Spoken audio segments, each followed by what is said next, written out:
प्रिय दर्शकों, कल हमने महाराष्ट्र के एमएलसी इलेक्शन के बारे में वर्णन किया था। आज उसका रिजल्ट आ गया और उसमें 10 सीटें थी, जिसमें से 2 उद्धव ठाकरे, 2 शरद पवार और कांग्रेस को 1 सीट मिली। कांग्रेस का एक उम्मीदवार हार गया और बीजेपी 5 सीटें लेकर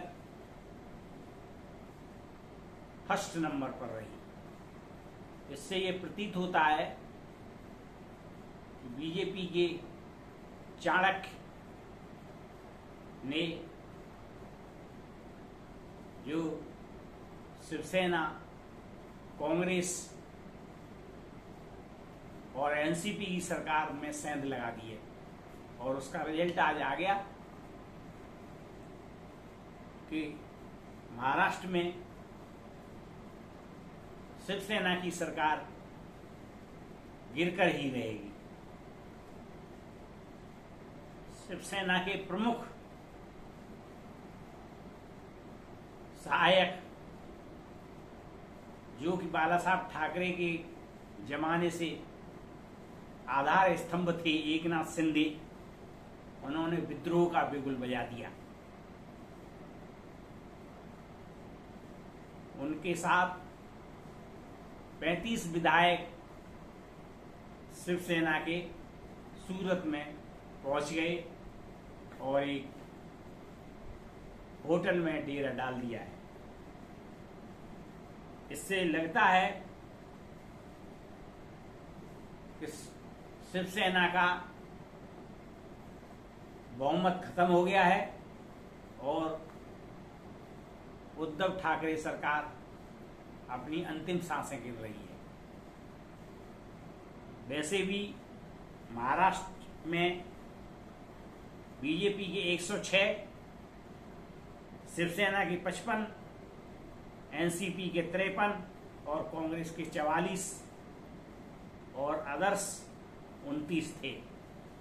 इस तरह कुल मिलाकर महाराष्ट्र विधानसभा में 287 सीट थी। ये वर्तमान स्थिति है महाराष्ट्र विधानसभा की, लेकिन अब लगता है कि बीजेपी 106, शिवसेना के बागी 35 या 29 हो सकते हैं कम से कम। इंडिपेंडेंट 13 का समर्थन मिल सकता है और एमएनएस का 1 समर्थन प्राप्त ही है। इस तरह कुल 149 होने से बीजेपी का बहुमत बन गया है। अतः अब राज्यपाल को चाहिए कि वो शिवसेना को सदन में बहुमत सिद्ध करने के लिए आमंत्रित करें और जितनी जल्दी से जल्दी हो सके शिवसेना के सरकार के पतन का रास्ता प्रशस्त करें। वैसे भी फडणवीस ने एक बार कहा था कि मैं जा तो रहा हूं, लेकिन अपना महल छोड़ के जा रहा हूं। आने वालों सावधान रहना, मेरे महल में बसेरा करने की जरूरत न करना। वो फडणवीस की बात सत्य सिद्ध हो गई और वैसे भी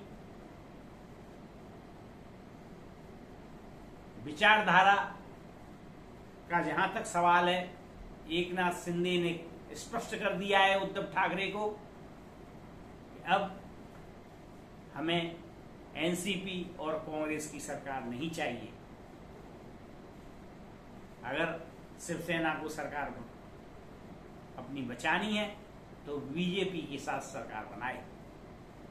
अतः उद्धव ठाकरे के सामने अब अकाल मृत्यु का समय आ गया है और उन्होंने अपना जनाधार तो खो ही दिया है। अपनी सरकार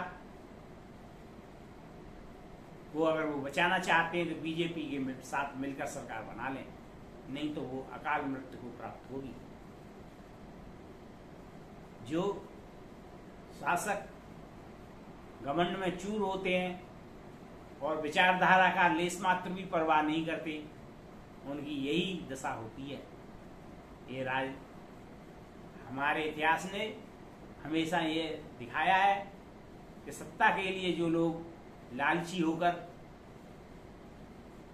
समझौता कर लेते हैं, लेकिन उनके कार्यकर्ता विचारधारा की वजह से समझौता नहीं करते और अंत में कार्यकर्ता ही उस सरकार को गिरा देते हैं।